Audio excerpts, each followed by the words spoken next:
Kaixo eta ongi etorriak gaurko saiora. Gaurkoan Martin Ugalde Kultur Parketik Juan Mari Larrarte etorriko da.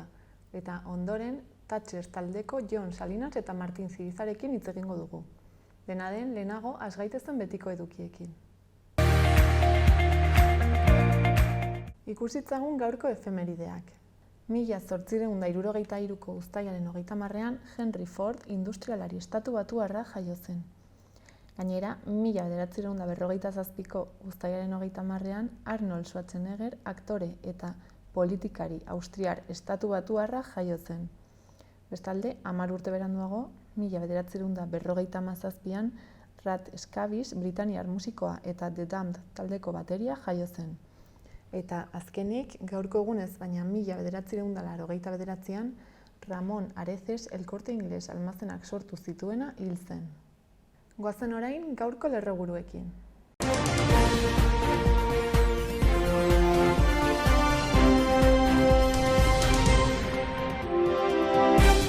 Nafarroak 381 koronavirus kasu berri atzeman zituen atzo, Tuteran, Lizarraldean eta Iruñerrian nabarmentzen dira positibo gehienak.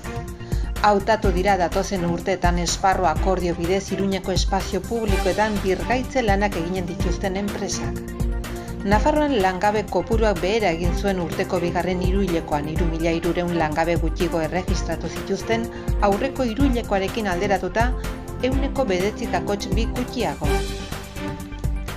Eskubide sozialetako departamentuak 700.000 euro bideratu ditu koronavirusak enplegu zentro berexetako diru sarreren beherakadan izan dituen ondorioak arintzeko. Herri lanek Berriozarko lotunearen transformazio lanak lizitatu ditu 1.500.000 euroren truke. Alfonso Etxeberria Eguesibarko alkate ohia eta Geroa Baiko zinegotziak bere dimisioa aurkeztu du. Iruñako konparsak Nafarroko Museoaren 75. urteurrena ospatuko du.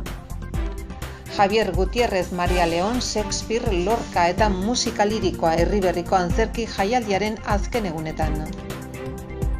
Zirku garaikidea dantza eta musika Ziudadelan abuztuan Arresietako jaialdiaren beste edizio batean.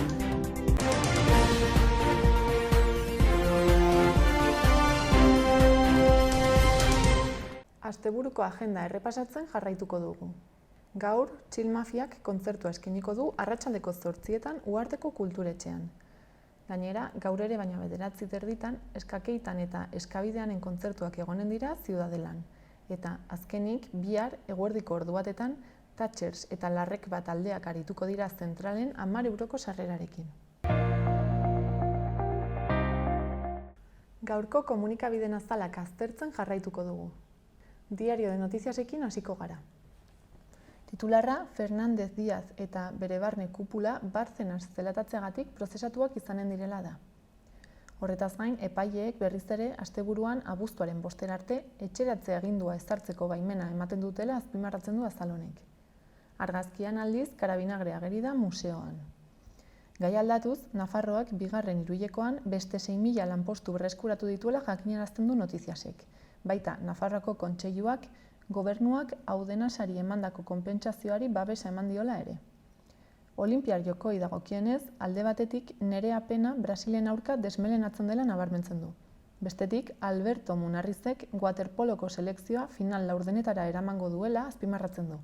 Eta azkenik, gizonezkoen eta emakumezkoen saskibaloia dominetarantz bidean aurrera doala aipatzen du. Diario de Navarrarekin jarraituko dugu.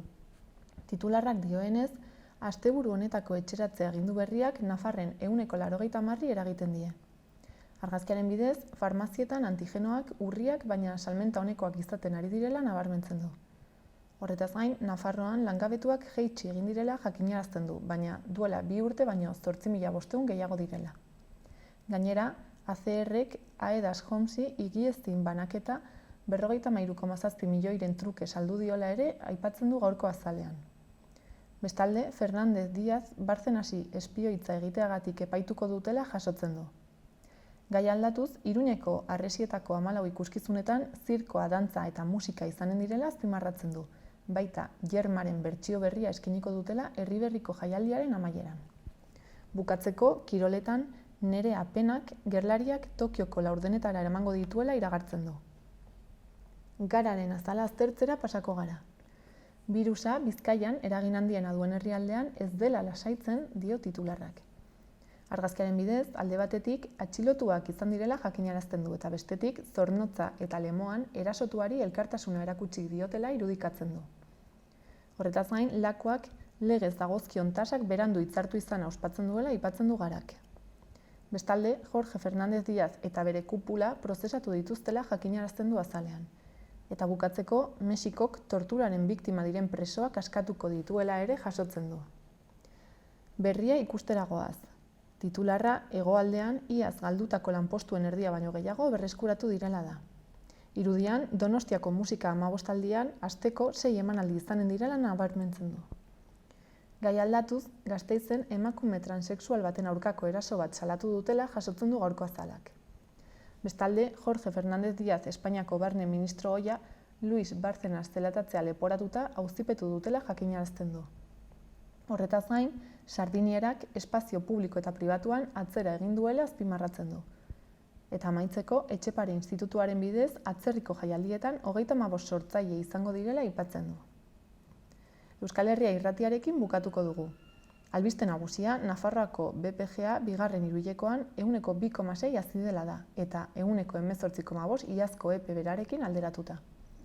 Bestalde, gaur gauean etxeratze agindua berriz ere indarrean sartuko dela jakinarazten du. Eta azkenik, Nafarroan kutsatzeak apur bat jaitsi direla nabarmentzen du, eta 400 baino gutxiago erregistratu dituztela.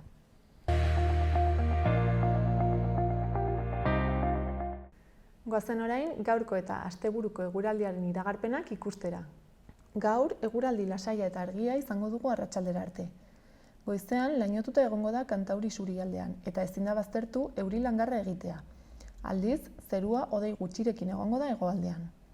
Arratsaldean hodeiak ugaritu egingo dira, eta arratsalde amaieran eta gauean euria egingo du, batez ere ipar isurialdean. Goizean, haizea aldakor eta ahul ibiliko da, baina eguerdi inguruan ipar mendebaldetik finkatuko da. Kostaldean eta Ebro ibarrean haizea indartu egingo da arratsaldean. Temperatura ez da aldaketa handirik izango ipar isurialdean, baina hegoaldean nabarmen jaitsiko dira maximoak. Bihar, larunbatean, udazkeneko itxura hartuko du eguraldiak. Ipar isurialdean lainotuta egongo da eta euria egingo du. Gainera, tarteka zaparrada mardulak botako ditu. Hegoaldean, hodeitza saretu egingo da tarteka eta zaparrada batzuk bota ditzake noizean behin, bereziki arratsaldean. Ipar mendebaldeko haizea bizi-bizi ibiliko da, eta ziertzoa ere gogor ibiliko da Ebro ibarrean. Temperatura maximoak 20 graduren azpitik geratuko dira, Nafarroa hegoaldean izik, han baliteke 23-24 gradura iristea. Eta igandean, eguraldiak nabarmen egingo du hobera hegoaldean. Hegoaldean berriro ere tarteka eguzkitsu egongo da, eta temperatura maximoak 4-5 gradu igoko dira. Ipar isurialdean apenas igoko den temperatura eta euria egiten jarraituko du, batez ere kostaldetik hurbil. Zerua ere nahiko ilun egongo da, hodei ugarirekin. Hala eta guztiz ere, arratsaldetik aurrera hobekuntza espero da, atertu eta ostarteak irekiko dira. Iparraldeko haizeak indarra galduko du, baina hala ere bolada gogor batzuk izan daitezke kostaldean eta Ebro ibarrean.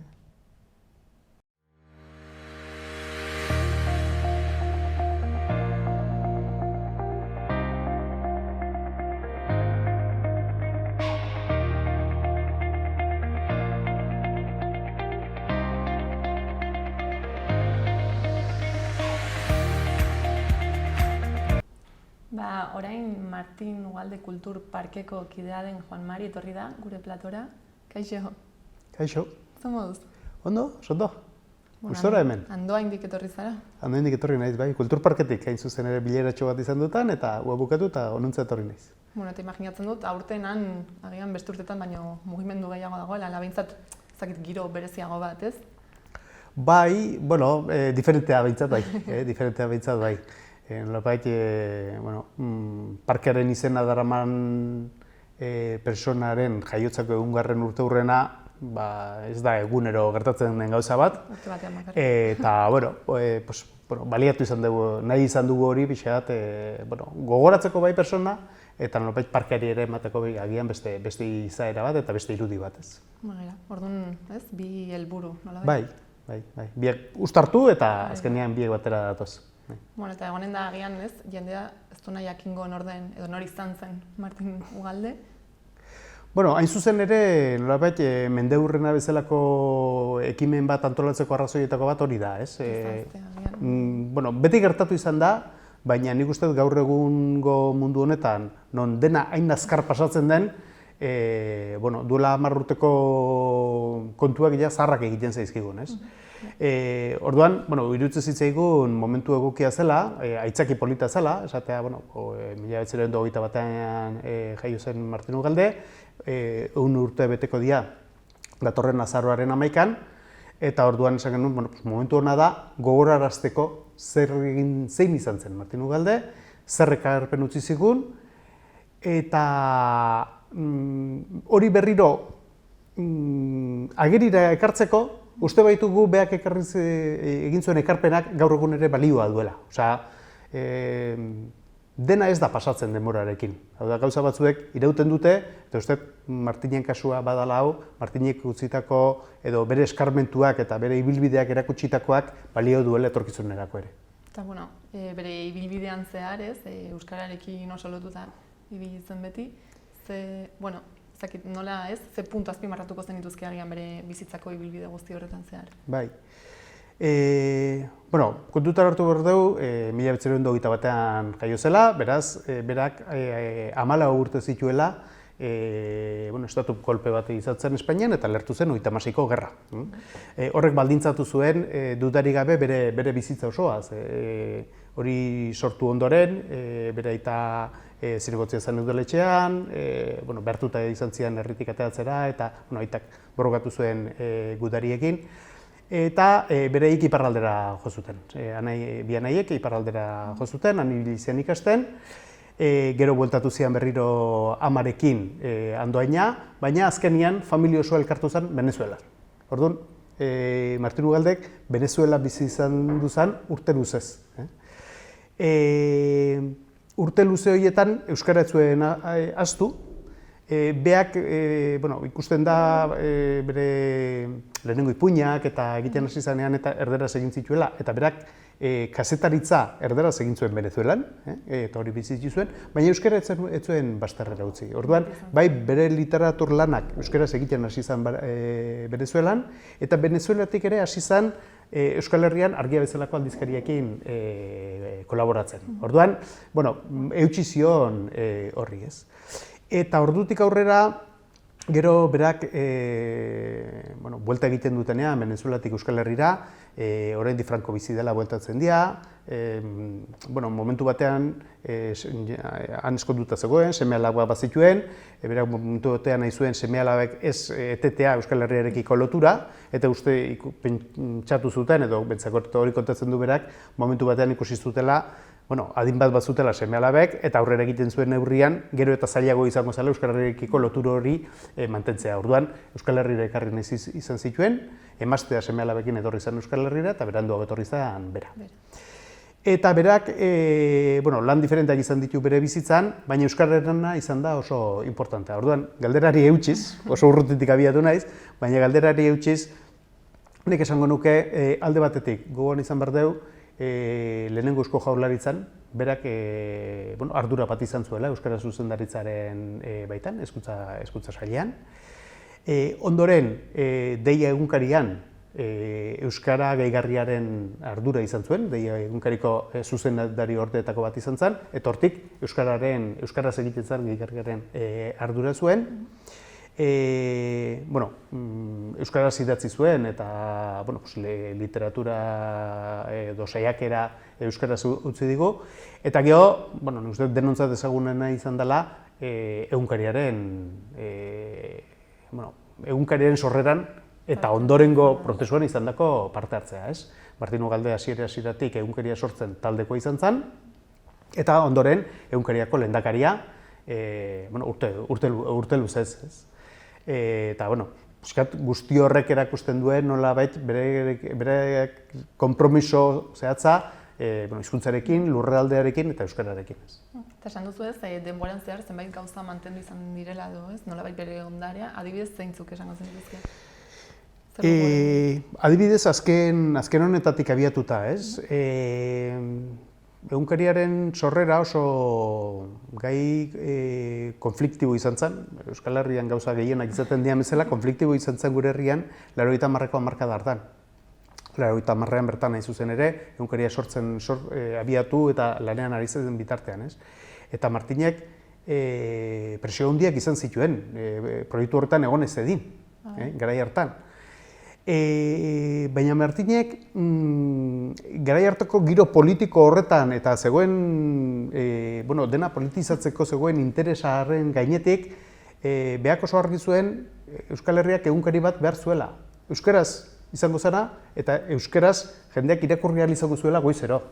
Eta horren alde egin zuen. Eta behak, idatzita ere utzi du eta elkarrizketa batzuetan esan zuen, eta behak horren alde egin zuen ikuste zuelako leku bakarra zegoela hori egiteko, eta zan herri mugimendua, nola bete esateko. Hau da, herritik sortutako mugimendu bat zegoen, gizarte eragile mugimendu bat zegoen, esate zuena, egingo zuena posible euskarazko egunkari bat egitea.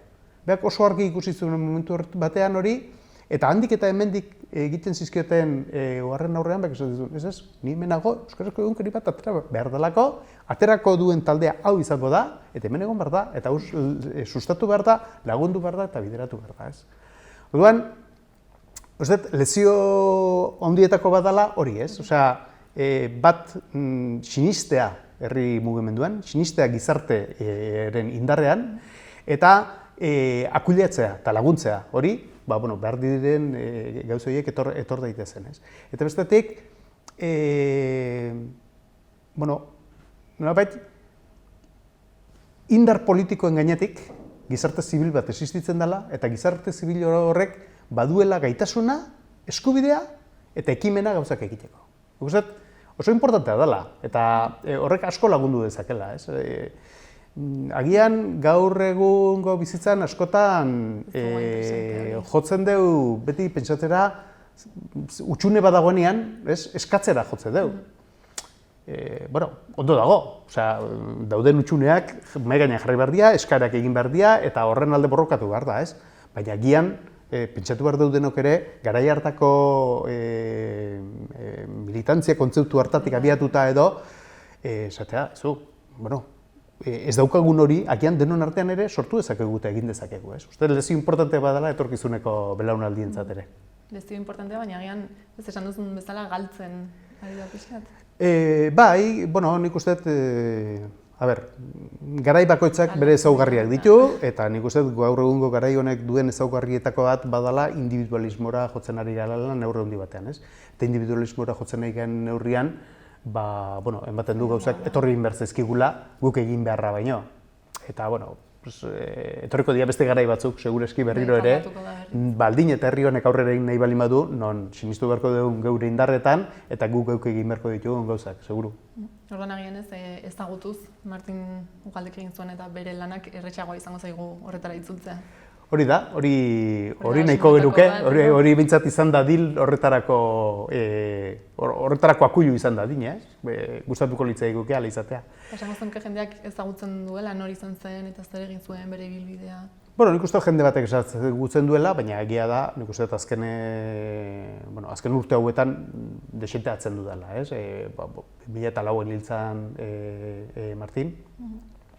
Eta hor duzkeo, esan dakoa, gauzak oso azkarregi dihoazen neurrian, gazteenek, segureski Martinen ezagutza oso urria dute, oso urrutikoa. Eta orduan, pixkat hori da guk aurtengo mendeurren honetan lagundu nahiko genukena, eta pixkat berriro agerira ekarri eta erakutsi zein izan zen.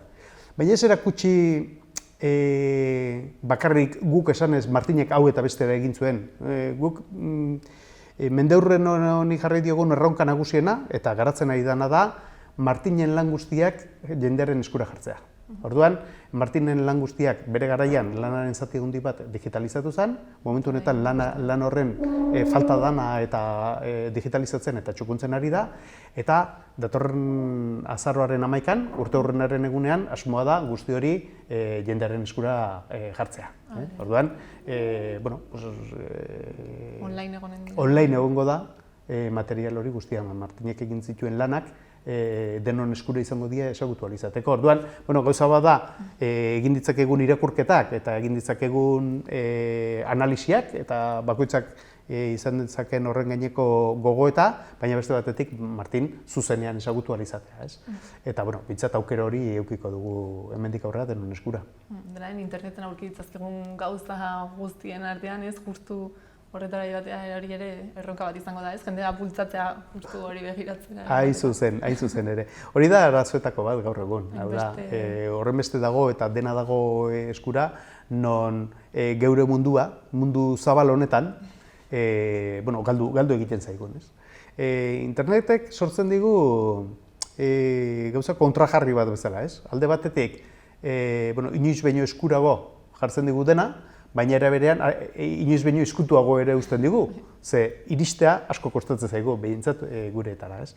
Orduan, horri begira adibidez, Jakinek sortua du 20. mendeko Euskal Pentsamentuaren gunea, eta hor kokatzen ari geha, Martinena bezala beste hainbat pentsalariren edo hainbat ekintzaileren lanak, Jose Azurmendi, Txillardegi, Mari Torrealdai, Josep Bentxausti, lan guzti horiek hor daude, eta Martinena ere horiekin batera etorriko dira, eta etorriko dira 20. mendeko beste batzuk. Bintzat, bilgune bat izateko, eta esateko, gure herriaren aldeko pentsamentu bat landu dutenak eta obra bat utzi dutenak, ea biltzen ditugun eta eskura izan dezagun, bintzat, erreferentzia bat izan dezagun, nahizu, Jakinen webgune horretan, badakigu, badagoela non topatu ez. Orduan momentuz ez, denentzat eskuragarri jartzea, eta gero ja publiko zabalago bat heltzea beste etorkizunean pentsatu beharko da nola egin edo. Azkenean, gure lana ezin da bukatu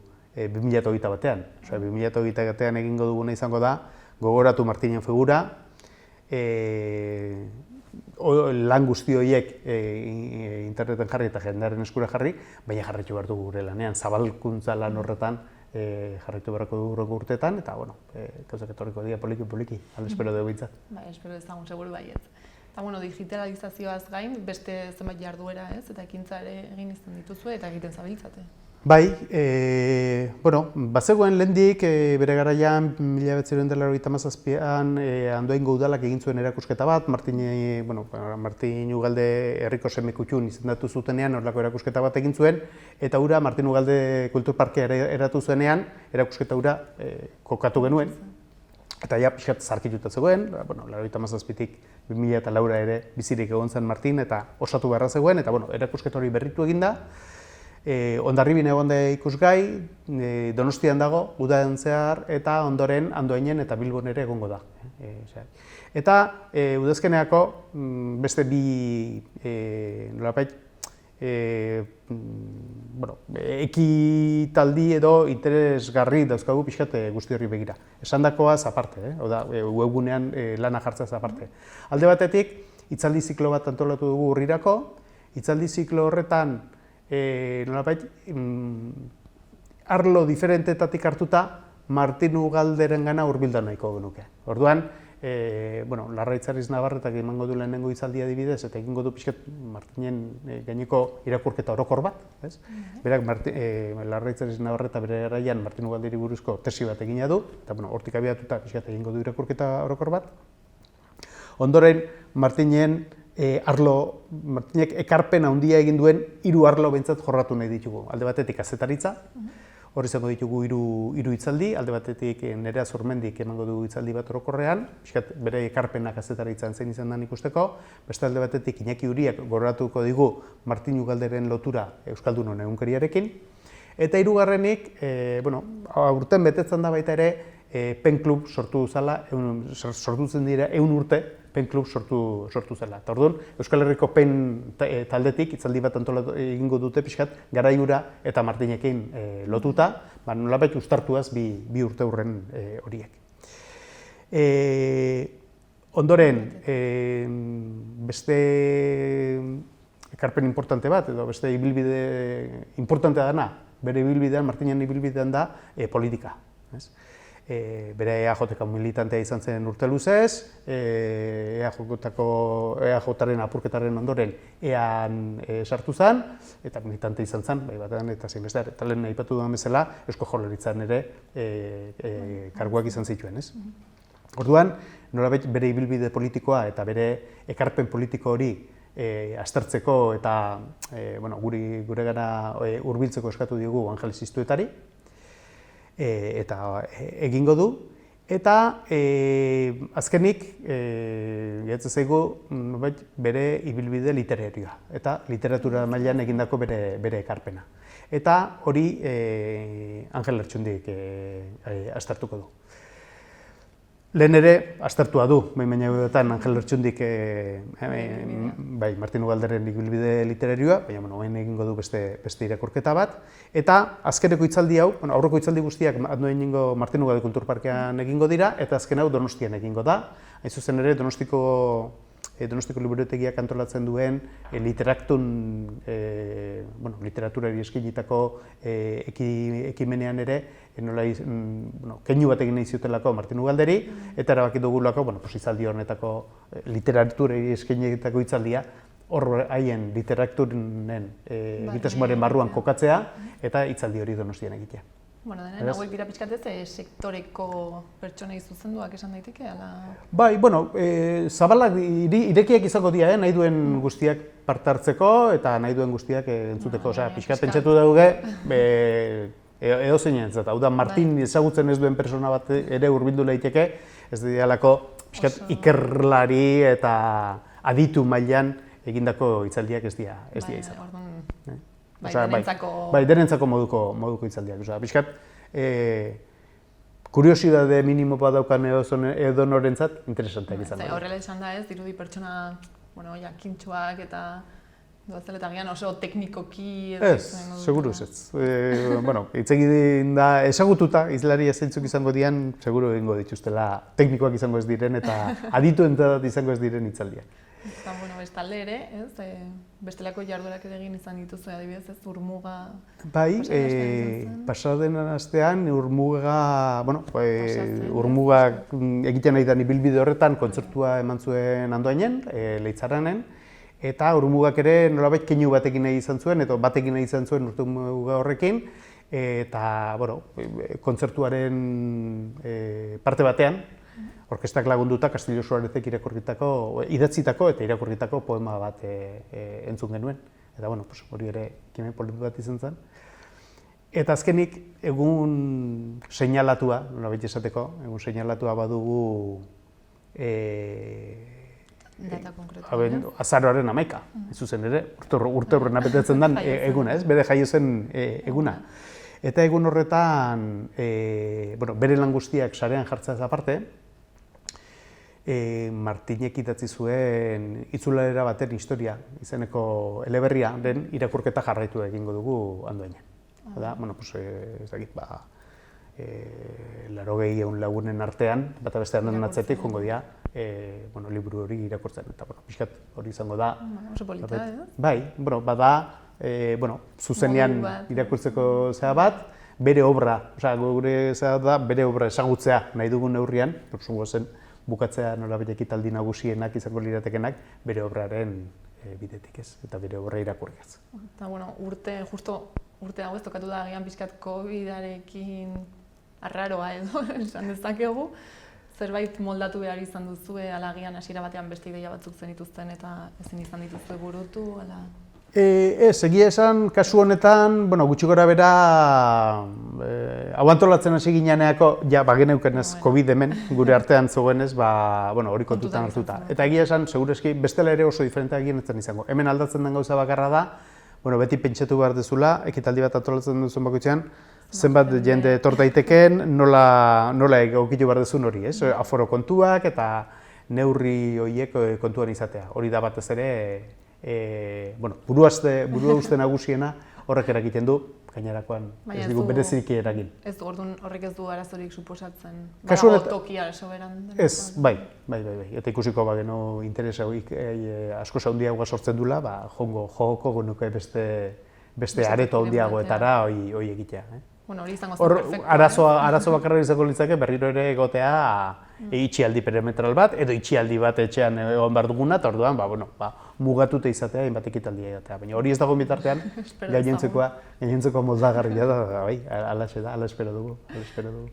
Eta horretaz aparte, dena den hori kontutan hartuta era berean, udazkeneko ekitaldi nagusi hauek denak streaming bidez ere emango ditugu. Orduan, ezin da hurbildu hitzaldietara aukera izango du, bai momentuan jarraitzeko, internet bidez, edo, gerora begira horiek denak ere bilduta geratuko dira hor sarean. Lehen esaten genuen bezala, agian galduta, baina sarean. Eta, informazio guzti hau eta streamingak non aurki daitezke zein da zuen? Gu guzti honen berri, jungo geha ematen Martin Ugalde Kulturparkeak berak duen webgunean, eta hori da kulturparkea.eus, eta streamingak ere hortik emango dira. Hortik eta askotan, baliatu izaten dugu, geure webgunea bera edo berriaren webgunea ere. Bi horiek izango dira normalean. Hori da, berria bera ere kulturparkean dago. Esan dugu, egunkariako lehendakaria izan zen Martin Ugalde, orduan berriak ere izango du. Berriaren bidez ere jarraitu ahal izango da guzti hau.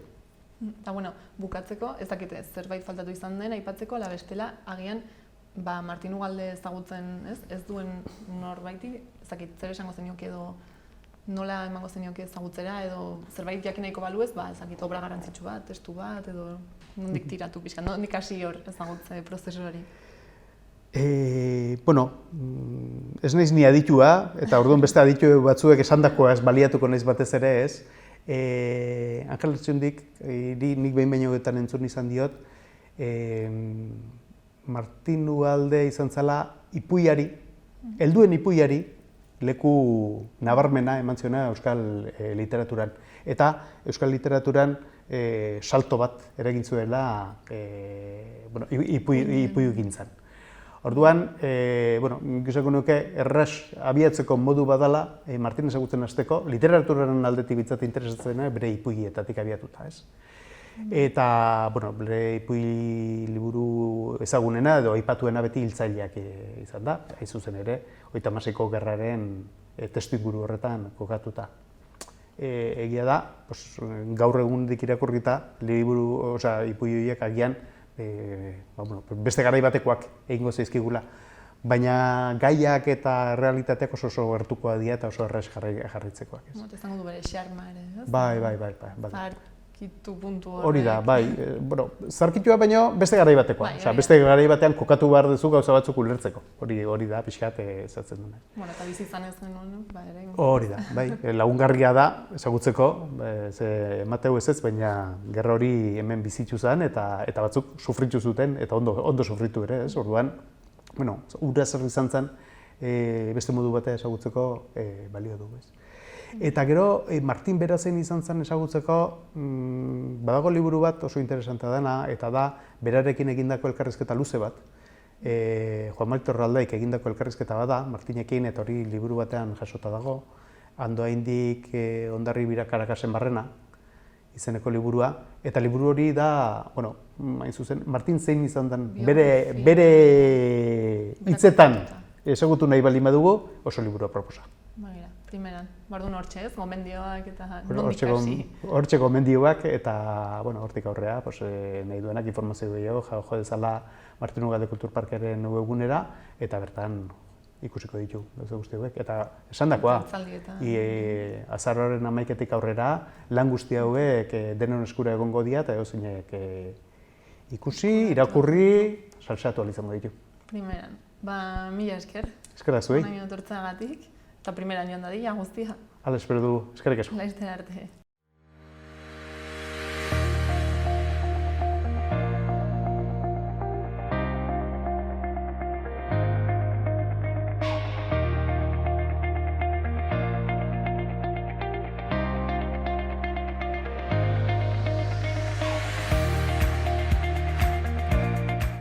Iruñako albisteekin jarraituko dugu. Iruñeko harresietako jaialdia abuztuaren 2tik 19 bitarte izanen da, eta aurten ere Nafarroako hiriburuko udako kultur egutegiaren hitzordu finko gisa aurkezten da.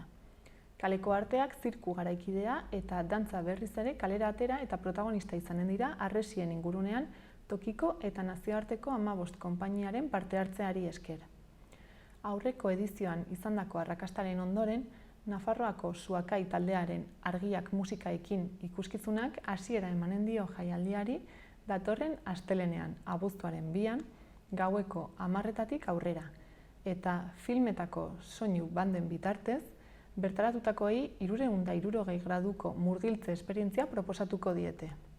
Oraingoan, hitzordu hau Gaztelu Gibelera tokiz aldatuko da, Iruñeko harresien gune berezi eta adierazgarrira. Harresietako jaialdia uda honetan itzuliko da kultura kalera atera, arte sorkuntza garaikidea sustatu eta beste ikusle batzuk erakartzeko xedez, eta horretarako sarrera libreko ikuskizunak sortu ditu. Aurtengo edizioko 14 ikuskizunek bat eginen dute oraingoan Biba Iruña bizirik ekimenaren kultur eskaintzarekin, zeinak udan aisialdiko proposamen askotarikoak eskaintzen baititu egunero. Eta bestalde, gaia aldatuz, Iruñeko udaleko tokiko gobernu batzarrak onetsi du esparru akordio bidez hiriko espazio publikoetan birgaitze lanak eginen dituzten enpresen zerrenda. Kontratua 2 sortatan lizitatu zen, bat zoladura eta galtzada lanetarako eta bestea oinezkoen eremuak moldatu edo sortzeko lanetarako. Aurreikusita dago urteko gastua gehienez 1.000.000 eurokoa izatea 3 luzapen izan ditzakeen esparru akordio batean, eta inbertsioa guztira 4 milioi eurokoa izatea 2024 arte.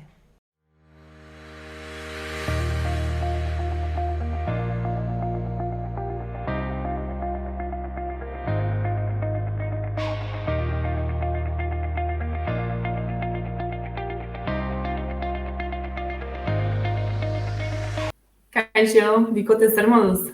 Kaixo, oso ondo, hemen etxean. Apa oso ongo. Bueno, zuek ez, Ongi. Jon eta Martin, Thatchers taldeko kideak zaret, eta geroz eta gehiago ari gara entzuten ez, zuen musika. Konta eguzu pixkat nola sortu zen zuen taldea, nola sortu zen uten? Bueno, gure taldea sortu zen duela, uste dut, 2 urte izango direla edo 2019an uste dut izan zela. Bai, Arrosadiako jai batzuetan, bueno... Hasi ginen biltzen uste dut 18an, baina bueno. 18an, hori, izango zen 18ko udan.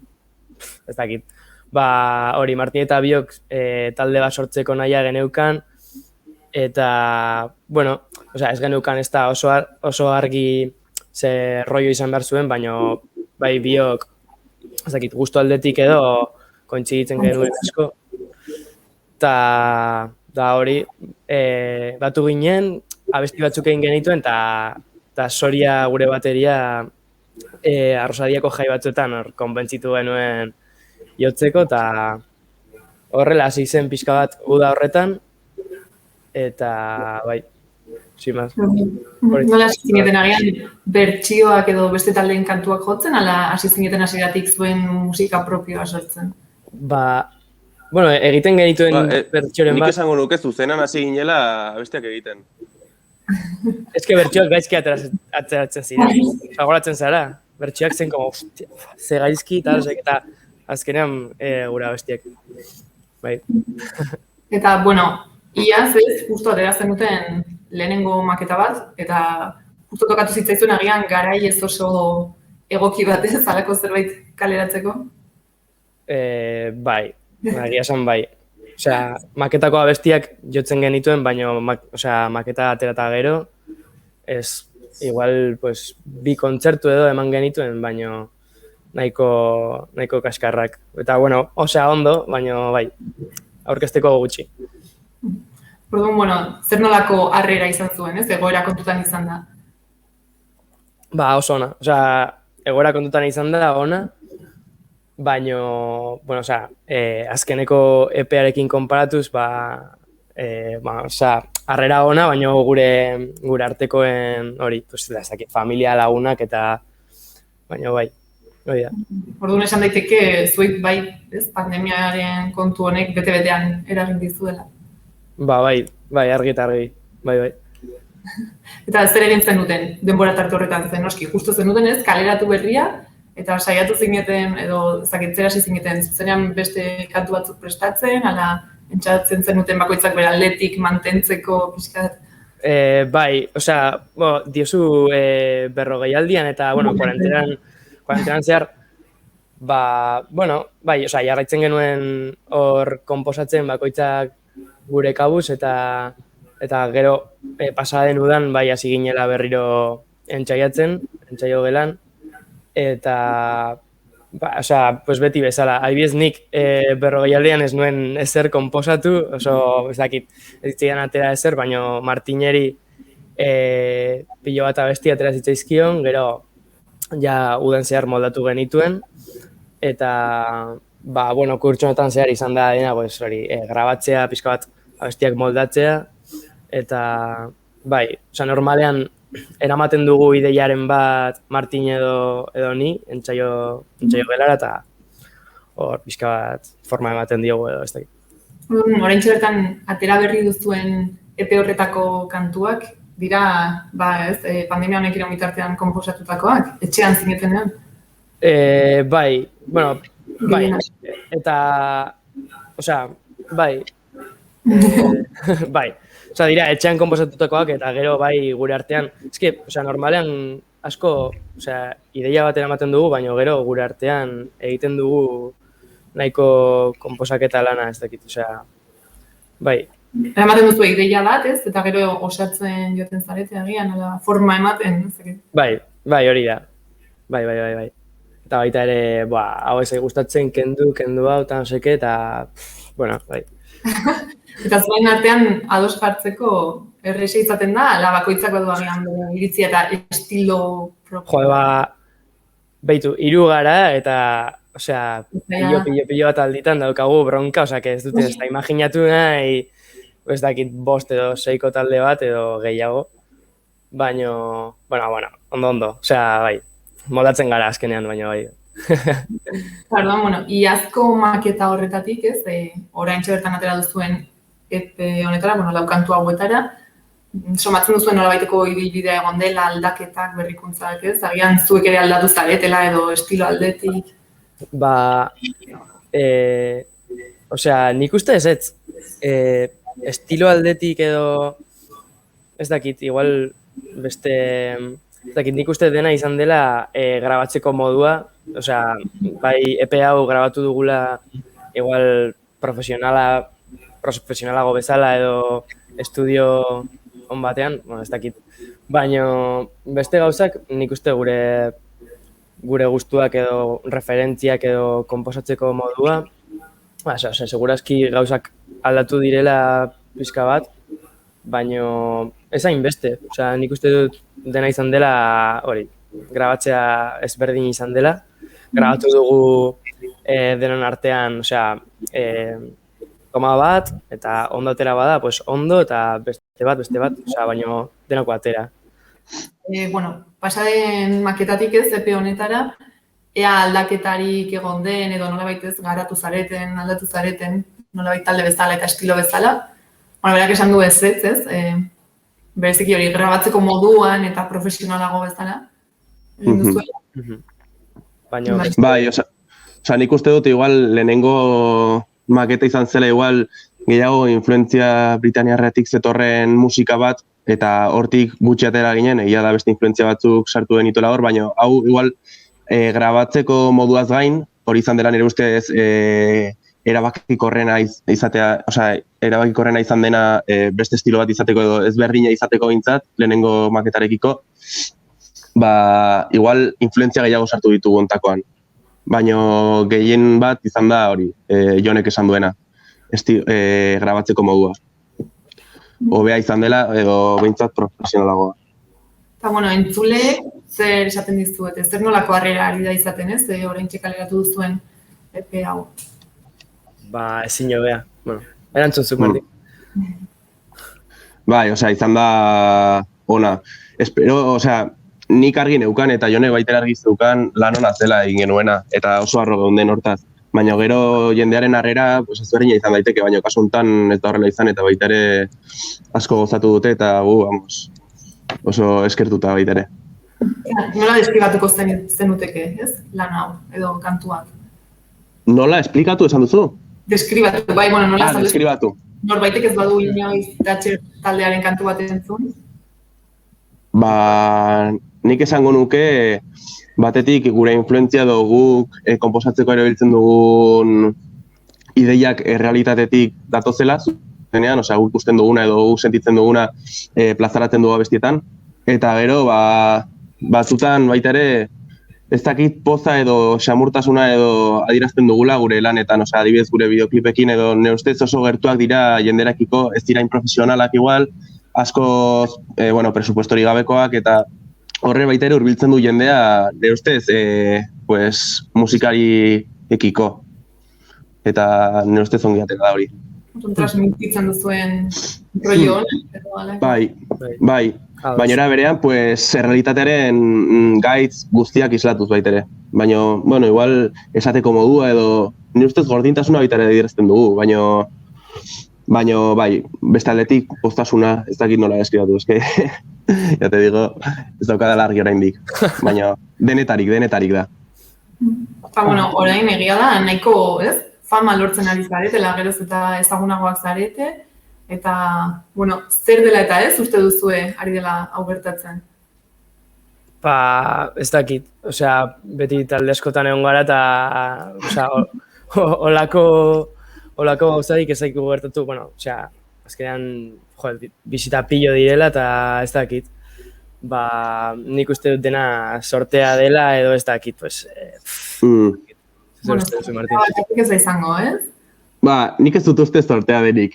Nik uste dut baitere jendea igual prestutasun gehiago adierazten duela. Egon da, ne ustez, eta hori baitere aipatu dut beste elkarrizketa batzuetan, egon dela lotura perfektua musikari eta entzulen artean. Jendea prestutasuna gehiago adierazten du musika berria entzutera, estilo ezberdinetakoak, eta musikaria baitere prestutasun gehiago adierazten dute musika ezberdina egiteko. Azken urteetan izan zelako, ia musika guztia, korronte musikal batekoa eta letra zuzenekin eta tal, eta nire ustez jendea igual ja hortaz. Niri gustatzen zait, baina zerbait gehiago baita ere egitea edo entzutea gustatuko litzaidake. Eta orduan nire ustez jendeak berdina sentitzen duela, eta izan da zerbait orokorra, joera orokor bat, egin duena gure musika baita ere entzutea. Bai. Eta hemen gauza batzuk entzun dira pilo eta beste gauza batzuk, igual, ez dakit, talde musika egiten, innovatzea ez da igual hain zaila gaur egun bat zere hemen, ez? Eta musika berria entzuteko prest, denok gaude ala bereziki agian publiko konkretu bat, gazteagoak, gaztetxoak? Hombre, nire ustez hori orokorrean beti gertatzen dela, gazteagoek green gehiago daukatela igual musika gehiago entzuteko edo trasteatzeko sareetatik, askoz errestasun gehiago daukatelako helduek baino, baina baita ere ikusten ditut... Guri zarpillo entzun dut, Bai. Nahiko intergenerazionalak zentzu horretan. Baina igual gazteek, baita ere eskuragarriago daukate sareak, musika eta orduan, garai hauek egiten dute hori, gero eta eskuragarriago gotea musika. Hori da alde hon bakarnetarikoa, baina hala da. Bai. Lehen jendea ez zegoen prest gauza berriak entzuteko, alagian prest egun baina ez dituen talde horiek aurkitzen. Nire ustez dira bi gauzak, bata bestea gabe ezin da, nire ustez bazegoen bukle bat igual, jendeak musika hori gustoko zuela, eta orduan musikariek hori egiten zutela, igual, arriskatu gabe edo baita ere, haien influentziak mugatzen zirelako Euskal Herrira edo Euskal musikara, hortik asko atera gabe, aurreko, 80ko hamarkadan, izan zelako boom bat, eta hortik igual, ez zelako gehiagi garatu, baina nire uste izan da bi faktoreak, musikariek hemen entzuten zen musika egiten zutelako, eta entzuleek, hemen zegoen musika entzuten zutelako. Eta hortik igual, ez dakit atera gabe edo ez zen hain ikusgarria edo entzungarria kanpoko musika, baina nire ustez da guztia berosotasunean, faktore nahiko. Baina, Eta bueno, nire ustez, baita, igual izan dela, entzunleek, entzuten zutela, adibidez, musika estilo horiek, baina kanpora joaten ziren, osea, ezakit, beste kanpoko talde batzuk entzutera, eta hemen, pues, ez dakit, hemen estilo punk. asko, hori da? Ez dakit. Ez que, oraindik, osea, askotan pentsatu hori buruz, baina ez daukagu ez dara erantzun, osea, nahiko zaila da hori erantzutea zehaztasunez, oraindik ez dakigu. Bai, Batik edo, nola. biologoak edo.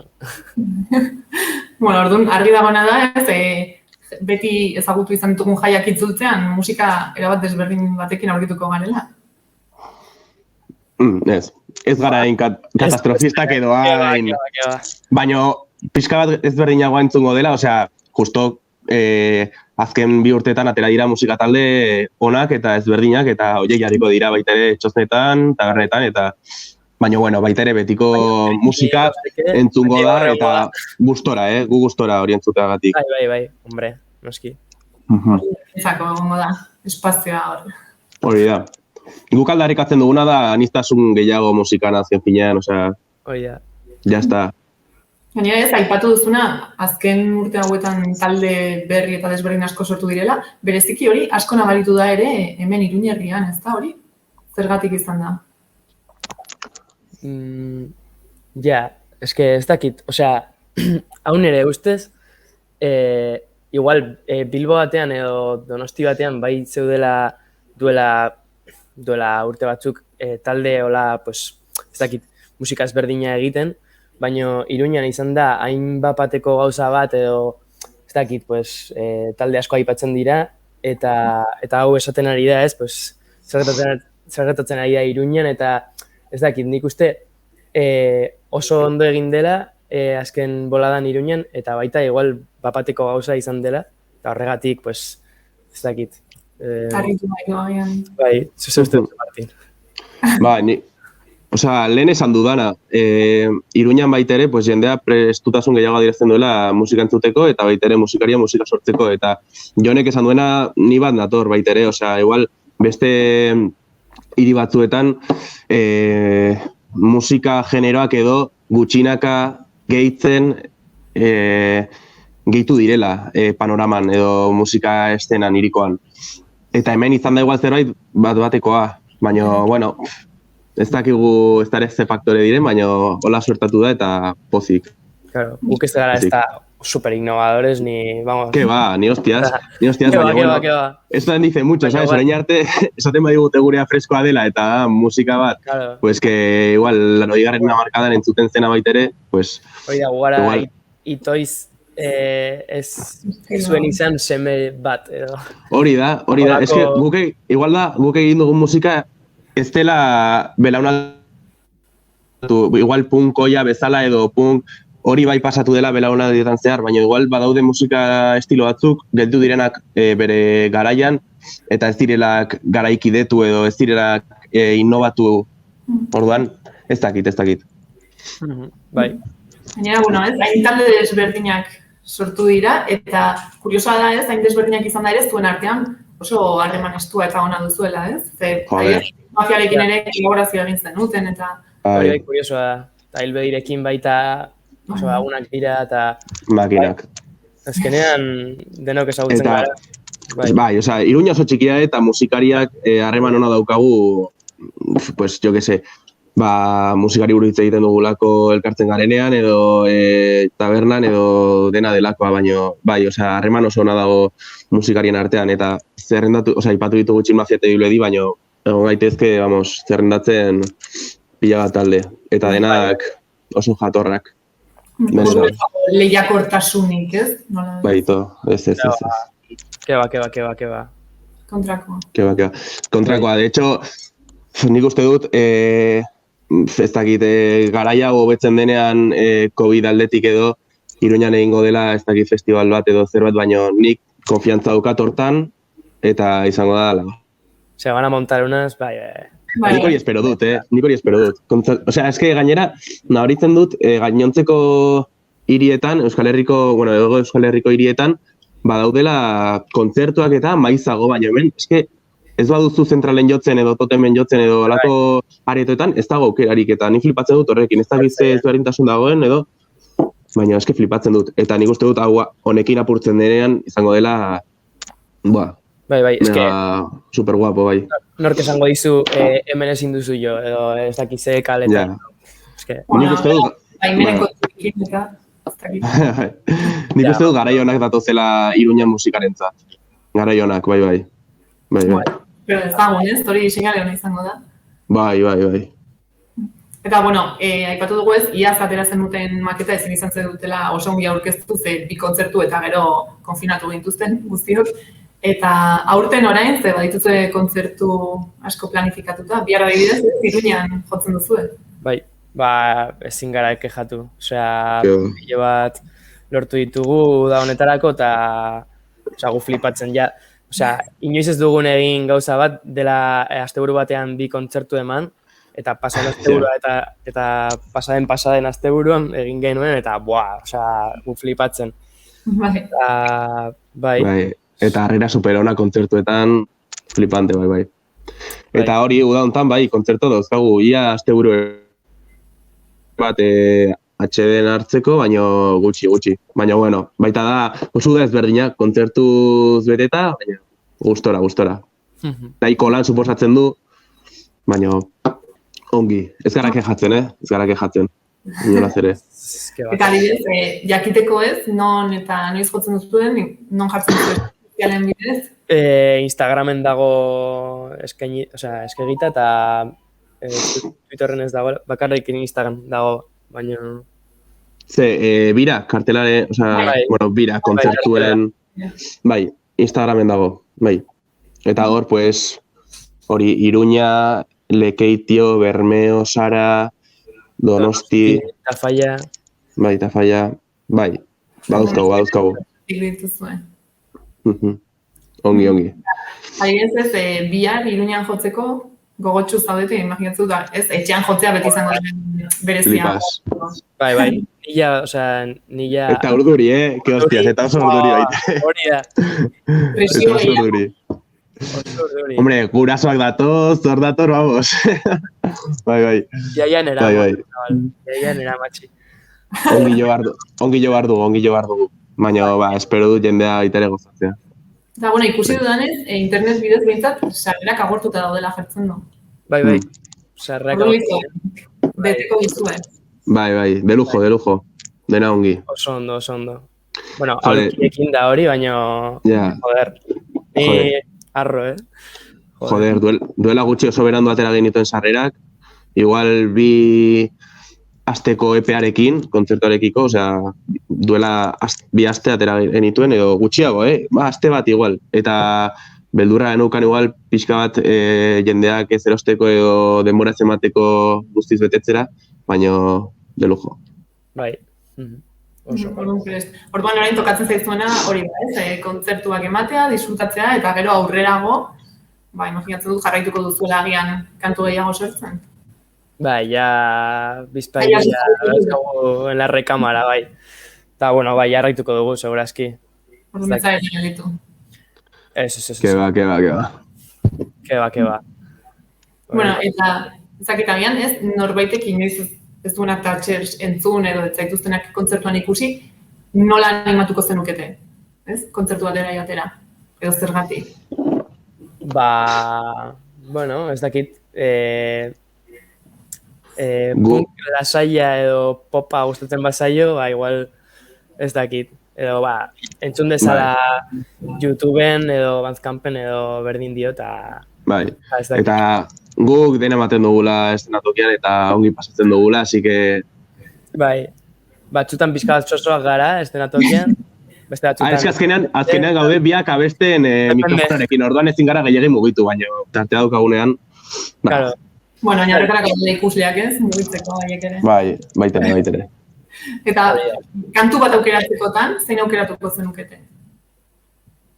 EP berrikoa edo aitera izan daiteke... Nahi duzuna? Gurea. Bai. Nik Aitona. Da aurreko laneko abesti bat. Nik hori aukeratuko nuke. la hostia. Eta aldatzearren, por no decir Goizanos Korri, que ha sido. Izan Ja. duen. Baina baita ere es un temazo de Goizanos Korri. Temazo. Bani zuta biok, epeko azkeneko abestia. Bai, hortxe. Horiek dira orduan zuen proposamenak. Norbaitek entzun nahi baditu, ez? Bai, entzun dezala guztia. Az da DJ igual bia beste bekin, baina gero entzun dezala guztia. Oso motza dela gainera, osea, hori da pixa egiten duzun bitartean. Tita. Oso. Primeran. Bueno, ez dakitez, jagian amaitzeko, zerbait faltatu izan den, aipatzeko eta esan nahi duzuen, ala, ez, besterik gabe jendea animatzea, aukera bat ematera. Geroz eta gehiago entzuten zaizue eta nik uste dut zer esan emango duzuela. A ver, hori espero dugu. A ber, bai. Hori, pues, jendeak musika entzutea, investigatzea pila bat, eta baita ere musika egitea. Hortara animatzen dugu jendea. Oso frikiak izatea eta lotxagabe batzuk, baita. Hori. Primeran. Hor, zuen mezua. Mila esker, orduan, bikote gurekin egoteagatik, eta daia guztia. Zuri. Beste bat arte. Eskerrik asko. Agur.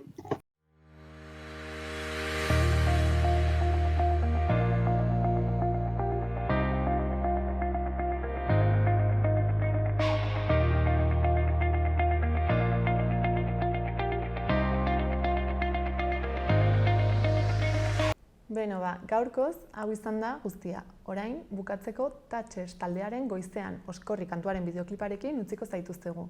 Mila esker horregoteagatik eta ongi pasa asteburuan.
Gobierno de Navarra. Nafarroako gobernua.